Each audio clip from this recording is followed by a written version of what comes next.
एक फिटकरी ने मेरे जीवन की पीड़ा बन चुकी थी। कोई सोच भी नहीं सकता कि एक छोटी सी सफ़ेद रंग की फिटकरी ने मेरी ज़िंदगी को किस तरह से तबाह बना रखा था।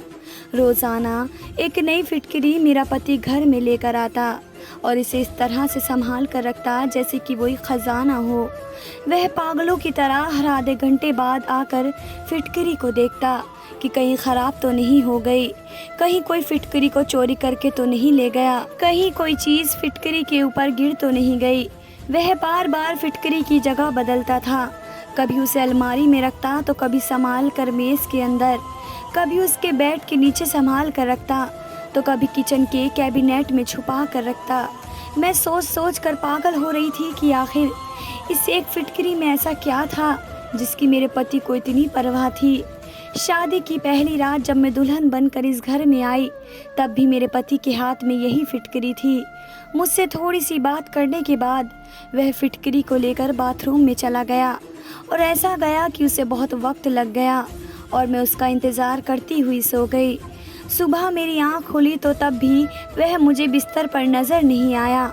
मैं सोच में पड़ गई, क्या वह सारी रात बाथरूम में था। मैं परेशान होकर उठकर बैठ गई।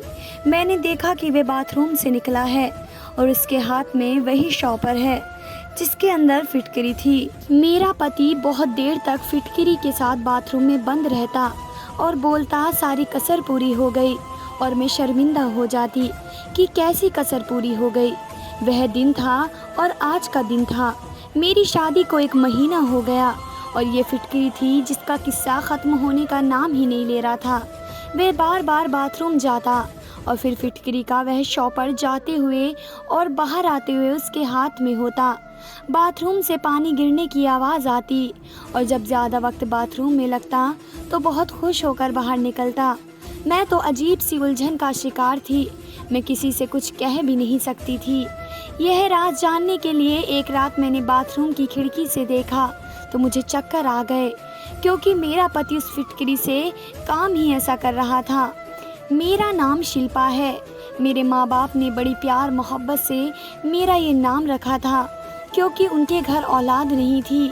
मेरे माँ बाप ने मेरे लिए दिन रात प्रार्थनाएं की थी और मुझे अपने परमात्मा से रो रो कर गिड़गिड़ा कर मांगा था, मगर उन्हें मालूम नहीं था कि उनकी ज़िंदगी उनका साथ छोड़कर चली जाएगी और उनकी बेटी उनके पीछे रह जाएगी। अगर उनको मालूम होता तो वह कभी भी मेरा पैदा होने की प्रार्थना न करते। वे दोनों एक साथ मुझे छोड़कर चले गए। उन दोनों का एक्सीडेंट हो गया था। मेरे माँ बाप मुझे रिक्शा में डॉक्टर को दिखाने ले जा रहे थे कि एक तेज़ रफ्तार ट्रक ने उनके रिक्शा को टक्कर मारी। माँ, बाबा और रिक्शा ड्राइवर की मौके पर ही मौत हो गई और मैं न जाने कैसे बच गई थी, या यूँ कहें कोई चमत्कार हुआ था। लोग मुझे देखकर हैरान रह गए कि मैं कैसे बच गई, मगर कहते हैं ना, जाखो राखे साइयाँ मार सके ना कोई। और कुछ लोग मुझे देखकर अफसोस कर रहे थे कि बगैर माँ बाप के बच्ची का क्या होगा, माँ बाप के साथ ही चली जाती। अब यतीमी की ज़िंदगी कैसे गुजारेगी और कौन इसकी परवरिश करेगा। यूँ मैं ज़बानी के लिए एक श्राप बन कर रह गई, क्योंकि मैं बिल्कुल लावारिस थी। माँ के सौतेले भाई ने मुझे अपने घर रखा, क्योंकि और कोई मुझे अपने साथ रखने के लिए तैयार नहीं था। मेरे बाबा के रिश्तेदार तो इस डर से दोबारा अफसोस करने भी नहीं आए कि कहीं ये बच्ची हमारे पल्ले ना पड़ जाए। मैं मामा जी के घर रहने लगी और उनके बच्चों के उतरे हुए कपड़े पहनकर, उनका बचा हुआ खाना खाकर, धक्के ताने खाकर मैं बड़ी हो गई और वक्त तेज़ी से गुजरता गया और यूं ही चलते चलते मेरी शादी की उम्र हो गई। मेरे लिए धड़ाधड़ रिश्ते आने लगे। मुझे ऐसा लगता था मेरे लिए रिश्ते आते देख मामी परेशान हो जाती है। मेरी मामी ने मुझसे जान छुड़ाने के लिए मेरी शादी उस व्यक्ति से कर दी जिसे मैं जानती भी नहीं थी। फिर भी मैंने सोचा कि मामी के घर सारा दिन नौकरों की तरह काम करने से बेहतर है कि मैं अपने पति के घर में रहकर काम करूं। जब मैंने लड़के को देखा तो लड़का अच्छी खासी शक्ल का मालिक था। मैं खुश हो गई। फिर सुना कि उनका अपना घर है तो मैं और ज़्यादा खुश हो गई। मामी ने तो जान छुड़ाने के लिए मेरी शादी झटपट कर दी, क्योंकि मैं बहुत ज़्यादा खूबसूरत थी और मामी की अपनी बेटी भी जवान हो रही थी, और उनके जवान होने से पहले मामी मुझे इस घर से विदा करना चाहती थी ताकि उनकी बेटियों का रास्ता साफ हो सके। विदाई के वक्त मामी ने मुझसे कहा था कि ससुराल में गुजारा करना, मेरे अपने पास इतने पैसे नहीं हैं कि मैं तुम्हारा खर्चा उठाऊं। जैसे भी हालात हो वहाँ पर ही रहना। अगर घर में तुम्हें कोई मुश्किल पड़ जाए तो सब कुछ बर्दाश्त करना। तलाक का धब्बा लेकर मेरी चौखट पर दोबारा मत आना। मामी की इस बात ने मुझे बहुत परेशान कर दिया। वे इस तरह की बातें क्यों कर रही थी?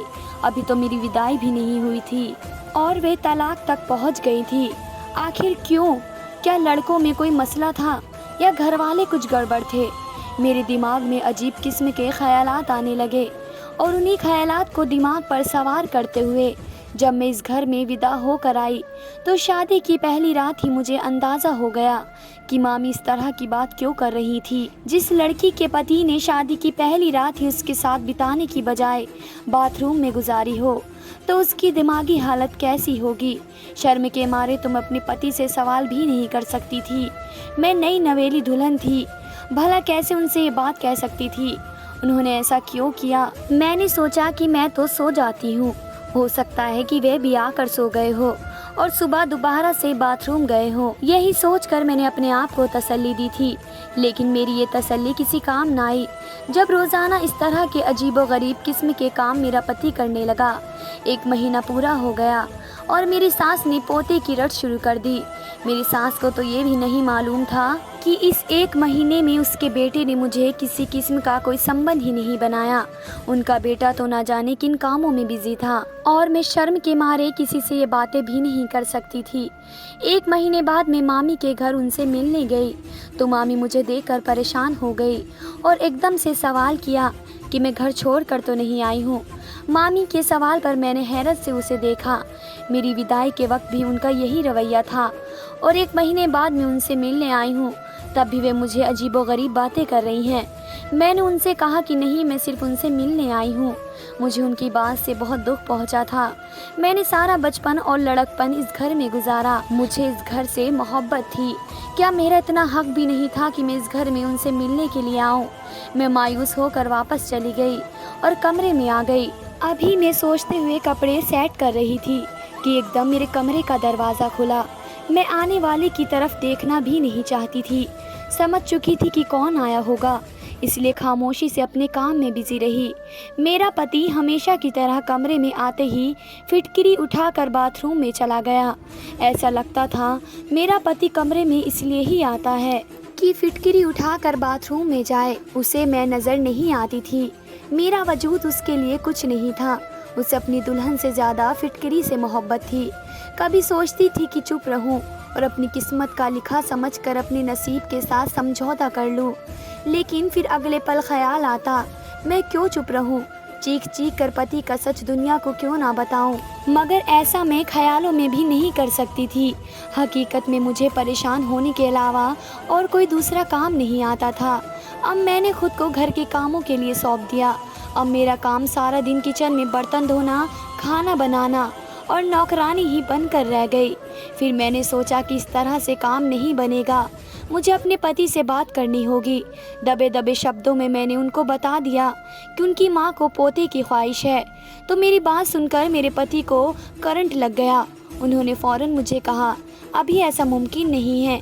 इतना कहकर वे कमरे से बाहर चले गए तो मैं सर पकड़ कर बैठ गई। मुझे पहले शक था, लेकिन अब मुझे 100% यकीन होने लगा था कि मेरा पति नामर्द है। इसलिए वे फिटकिरी के बहाने रात को बाथरूम में चला जाता है और फिर मेरे सोने का इंतज़ार करता है। जब मैं सो जाती हूँ तो वे बाहर निकलता है, वरना कोई मर्द अपनी नई नवेली दुल्हन को अकेला छोड़कर क्यों सारी रात खुद को बाथरूम में बंद रखे। मैंने सोचा अब पति के राज से मैं पर्दा हटाऊंगी और सच जान कर रहूंगी और यही राज सबके सामने लाऊंगी। एक रात सवेरे ही अपने पति से कहा कि मुझे नींद आ रही है, मेरे सर में दर्द है और मुझे जगाने की कोशिश न करे। मेरी बात सुनकर तो मेरे पति के चेहरे पर चमक सी आ गई, जैसे कि इस इंतज़ार में हो कि मैं सो जाऊं। उसने मुझसे कहा कि हाँ ठीक है, तुम सो जाओ, मैं बिल्कुल तुम्हें डिस्टर्ब नहीं करूँगा। उसने कमरे की बत्ती बुझा दी और कमरे से बाहर निकल गया।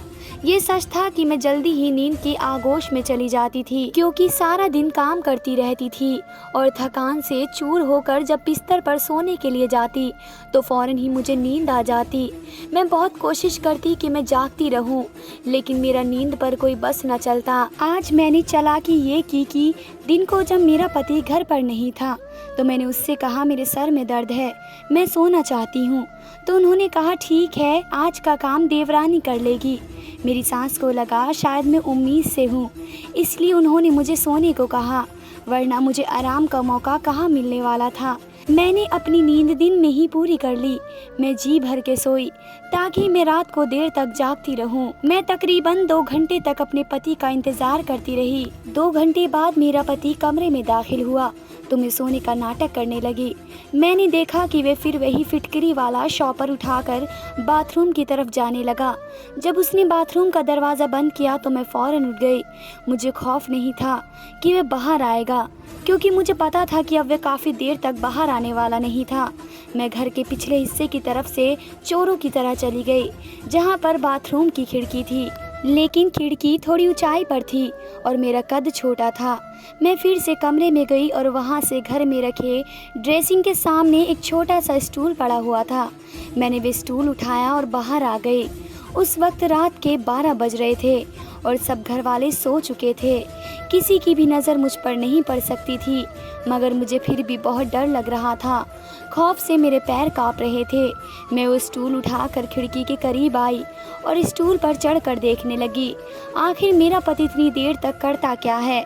अपने पैरों की कपकपाहट की वजह से मुझे ऐसा लग रहा था मेरी हालत ख़राब हो जाएगी, मैं खुद पर काबू नहीं रख पाऊंगी और गिर जाऊंगी।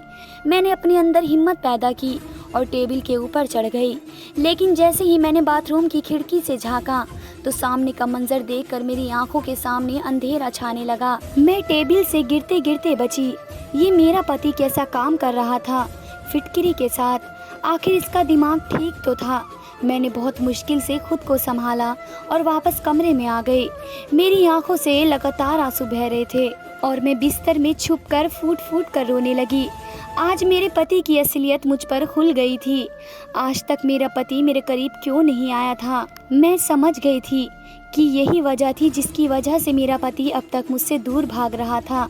अब मुझे यकीन हो गया था कि मेरी मामी मेरे पति की असलियत पहले से ही जानती थी, इसलिए वो मुझसे इस तरह की बातें करती। उन्होंने जानबूझकर मुझे इस नर्क में धकेला, वरना मेरे लिए रिश्तों की तो कोई कमी नहीं थी। मैं खूबसूरत थी और मामी को शायद यही डर था कहीं मुझे उनकी बेटियों से ज़्यादा अच्छे रिश्ते ना मिल जाएं। इसलिए मेरे नसीब इस व्यक्ति के साथ जोड़ दिया। मैं कभी भी मामी को माफ़ नहीं करूंगी, उनसे इस बात का जवाब ज़रूर लूँगी और उन्हें जवाब हर हाल में देना होगा, वरना मेरा भयानक रूप देखेंगी। और मैं ये भी जान गई कि मेरी सास और सभी घर वाले मेरे पति की असलियत से नावाकिफ़ थे। असल में सब घर वाले अपने ही मसलों में उलझे हुए थे। किसी को भी इतनी फुर्सत नहीं थी कि किसी और घर वालों की ज़िंदगी में झांक कर देखे कि वे क्या कर रहा है। शायद यही वजह थी कि मेरे पति पर किसी ने नज़र नहीं रखी। बस शादी कराना अपना फ़र्ज़ समझा और शादी कराकर मेरी ज़िंदगी बर्बाद कर दी। माँ बाप को लगता है कि बस औलाद की शादी करना हम पर फ़र्ज़ है और इस तरह हर हाल में शादी करा देते हैं, ये जाने बगैर कि उनका बेटा शादी के लायक है भी या नहीं। बस किसी भी लड़की के पल्ले बांधकर उसकी ज़िंदगी ख़राब कर देते हैं।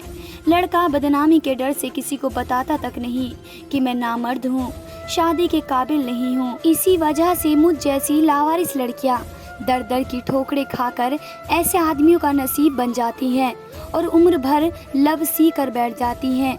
मगर मैं चुप रहने वालों में से नहीं थी। चुप रहकर मुझे कौन सा ठेंगा मिलने वाला था? सारी उम्र मुझे औलाद न होने के ताने दिए जाते और बांझ कहा जाता। मैं सोच सोच कर बहुत आगे निकल आती थी। अब मसला ये था कि मैं क्या करती, कहाँ जाती। मेरे पास तो सर छुपाने के लिए दूसरा कोई ठिकाना भी नहीं था। मामी ने भी वापस आने से मना किया था। मैंने फैसला कर लिया कि अब मैं चुप नहीं बैठूंगी। मैंने बहुत बर्दाश्त कर लिया और अब और ज़्यादा मैं कुछ बर्दाश्त करने वाली नहीं थी। मेरे आगे पीछे कोई नहीं, इसका ये मतलब नहीं कि मेरा पति मुझे धोखे में रखे। मैं इस इंतज़ार में थी कि मेरा पति बाहर निकले। काफ़ी देर बाद वह बाहर निकला तो मुझे जागता देखकर चौंक गया। मैंने गुस्से से अपने पति का गिरबान पकड़ लिया और उससे सवाल किया कि आखिर उसने ये सब हकीकत मुझसे क्यों छुपाई। मेरा पति एकदम अनजान बन गया, ऐसे देख रहा था जैसे मेरी बात समझ नहीं पा रहा हो। उसकी इस मासूमियत पर मेरा दिल कर रहा था उसे मार डालूं। मालूम नहीं वह इतना मासूम था या मेरे सामने मासूम बनने की एक्टिंग करता था। मुझे कुछ समझ नहीं आ रहा था। आखिर कोई तो वजह थी जिसकी वजह से वह अब तक मेरे करीब नहीं आया था, और शायद यही वजह थी। बस पति सच बताने से डरता था क्योंकि उसकी बेइज्जती होती, लोग उसका मजाक उड़ाते, इसलिए शादी करके सारा इल्ज़ाम पत्नी पर डालने का सोचा होगा। मेरे दिमाग में अजीब अजीब ख्याल आ रहे थे। पिछले 1 महीने से मैं डिप्रेशन का शिकार थी। मैं अपने पति का गिरबान पकड़कर उससे सवाल कर रही थी और वह हैरत से मुझे देख रहा था। जैसे ही उसे यकीन नहीं आ रहा है मैंने उसका झूठ पकड़ लिया है और हक्का बक्का होकर मुझे देखे ही जा रहा था। जब मेरे पति के पास कोई जवाब न बन सका तो मैंने अपना सामान बांधा और वहाँ से जाने लगी। मैंने अपने पति से बुरा भला कहा। वह इस किस्म का घटिया काम करता है, इसी वजह से वह इस घटिया फिटकरी को अपनी जान से भी ज़्यादा संभाल कर रखता था। पति अब भी हैरान सा खड़ा मेरी बातें सुन रहा था, मगर ऐसा लग रहा था जैसे समझ नहीं पा रहा हो या उसे सदमा लगा था कि मैं उसका सच जान गई हूँ। मैं उसे हैरान परेशान छोड़कर गुस्से से घर से बाहर निकल गई। सब घर वाले सोच रहे थे कि अभी मैं गेट तक न पहुँची कि मेरा पति भागता हुआ मेरे पीछे आया और मेरा हाथ पकड़कर ज़बरदस्ती मुझे घसीटता हुआ कमरे में ले गया।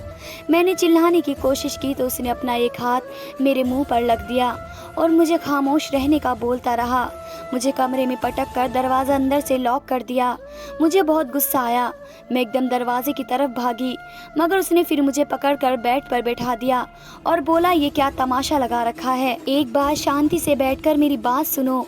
इस वक्त रात के अंधेरे में कहाँ जाओगी और लोगों को बातें बनाने का मौका दोगी? उसकी बात पर मैं और ज़्यादा गुस्सा हुई। तो आपको क्या लगता है सच कब तक छुपा कर रखेंगे आप? आखिर सच सबके सामने आ ही जाएगा। आप शादी के लायक नहीं थे और ना मर्द हैं। मैं सच सारी दुनिया को बताऊंगी। आपने मेरी ज़िंदगी बर्बाद की। मैं आपको कभी माफ़ नहीं करूंगी। मैं आपे से बाहर हो गई। मेरा इतना कहना था कि पति ने ज़ोर का थप्पड़ मेरे मुंह पर मारा। मैं उसका थप्पड़ बर्दाश्त नहीं कर सकी और लड़खड़ाते हुए ज़मीन पर जा गिरी और टेबल का कोना मुझे पूरी तरह से ज़ख्मी कर गया। दर्द से उसकी आंखें भर आई। ये ज़ख्म तो बहुत मामूली सा था उन जख्मों के मुकाबले जो मेरी आत्मा पर लगे थे। मैं चौंक गई और परेशानी से अपने पति को देख रही थी। मुझे इस बात का अंदाज़ा हरगिज़ नहीं था कि वो मुझ पर हाथ उठाएगा। अगले ही पल मैं थप्पड़ का दर्द भुलाकर अपने पति से बोली, आपके मुझे थप्पड़ मारने से सच छुप नहीं सकता। मैंने भी ऊंची आवाज़ में कहा। वो बोला, आहिस्ता आहिस्ता बोलो, अपना और मेरा तमाशा मत लगाओ, घर वाले जाग जाएंगे। मैं गुस्से से तन गई। तुम जैसा सोच रही हो गलत सोच रही हो। ऐसा बिल्कुल नहीं है। तुम्हें गलत फहमी हुई है। मैं नामर्द नहीं हूँ। खुद से कुछ भी सोचना बंद करो। बल्कि मैं एक अजीब बीमारी का शिकार हूँ जिसकी वजह से एक वैद्य ने मुझे इलाज बताया कि फिटकरी इस्तेमाल करने से जल्द ही मैं पूरी तरह सेहतमंद हो जाऊँगा। शुरू में मैं बिल्कुल ठीक था, मगर पिछले कुछ महीनों से मुझे बहुत बुरी बदबू आती है जिसकी वजह से कोई मेरे करीब भी नहीं आता। मैंने उस बदबू का हर तरह से इलाज किया, महंगे से महंगे परफ्यूम इस्तेमाल किए, नेट से देखकर हर टोटका यूज़ किया, मगर सिर्फ कुछ वक्त के लिए फ़ायदा होता। मगर अब मेरे सारे जिस्म में खारिश रहने लगी जिसकी वजह से मैं बहुत ही ज़्यादा परेशानी का शिकार हूँ। बहुत से डॉक्टर को दिखाया तो उन्होंने कहा मेरे खून में एलर्जी है। जब मैं बीमार हुआ था और मुझे खून की कमी हुई थी तब डॉक्टर के कहने के मुताबिक मुझे एक आदमी ने खून दिया था। तब से मैं इस मर्ज का शिकार हो गया हूँ। डॉक्टर का कहना है कि उस आदमी के खून में एलर्जी थी और उसका खून मुझे नहीं खपा, जिसकी वजह से इस हाल में हूँ। इस बदबू के साथ मैं तुम्हारे करीब नहीं आ सकता। फिटकरी इस्तेमाल करने से मेरी बदबू कुछ घंटों के लिए दूर हो जाती है, मगर मसला सिर्फ बदबू नहीं है। मेरा असल मसला खारिश है, जो कहने में तो मामूली लगती है मगर बहुत बुरी बीमारी है। जब तक ये सही नहीं हो जाती मैं तुम्हारे करीब नहीं आ सकता। डॉक्टर ने महंगी महंगी दवाइयाँ देकर फिर से आने का बोला है ताकि उनका धंधा चलता रहे। मगर मेरी परेशानी बढ़ती जा रही थी। ना चाहते हुए मैंने अपने एक दोस्त को सारी बात बताई तो उसने मुझे एक वैद्य से मिलाया, जिसने मेरा मुआयना किया और मुझे यकीन दिलाया मैं जल्द ठीक हो जाऊंगा। उस वैद्य ने मेरा इलाज शुरू कर दिया। उधर मेरे घर वालों ने शादी का शोर मचाया, क्योंकि मेरी बहन अमेरिका से आई हुई थी। उसे हर हाल में शादी अटेंड करनी थी, फिर दोबारा उसका कुछ साल तक आना मुमकिन नहीं था। मैंने लाख इनकार किया कि मैं अभी शादी के लिए तैयार नहीं हूँ, मगर किसी ने मेरी नहीं सुनी और शादी की तारीख रख दी। हमारी शादी हो गई। जब मैं वैद्य जी के पास गया और बताया कि मेरी शादी होने वाली है, तो उन्होंने कहा कि अभी 1-1.5 महीना तक शादी की तारीख नहीं रखनी थी, जब तक इलाज पूरा नहीं हो जाता। अब शादी की तारीख रख दी गई तो तुम अब इतना करना होगा, जब तक इलाज पूरा ना हो पाए पत्नी से दूरी रखनी होगी। उनकी बात सुनकर मैं परेशान हो गया। उन्होंने कहा पहले पूरी तरह सेहतमंद हो जाओ, फिर आराम से सारी ज़िंदगी पत्नी के साथ रह सकते हो। क्योंकि वैद्य जी के इलाज से मुझ में काफ़ी बेहतरी आ गई है। मैं खुद को काफ़ी हद तक सही महसूस कर रहा था, इसलिए मुझे उनकी बात माननी पड़ी। सोचा था शादी के दिन ही तुम्हें सारी हकीकत बता दूंगा, मगर ना जाने क्यों तुमसे कहने की हिम्मत नहीं हुई। शायद यही मेरी गलती थी, इसी वजह से तुम इतना कुछ सोचने पर मजबूर हो गई। वैद्य जी ने कहा फिटकरी से ही तुम्हारा इलाज मुमकिन है, इसलिए मैं तुम्हारे करीब नहीं आता था और हर दिन फिटकरी ले आता, क्योंकि एक दिन का नागा होता तो मुझे फिर से शुरू से इलाज करना पड़ता। इसलिए मैं पागलों की तरह फिटकरी की हिफाजत करता, ताकि मैं जल्दी सेहतमंद हो जाऊं और एक नॉर्मल ज़िंदगी जी सकूं। मेरी तकलीफ़ भले ही किसी को नज़र नहीं आती, मगर अंदर ही अंदर मैं इस तकलीफ़ में घुल रहा था।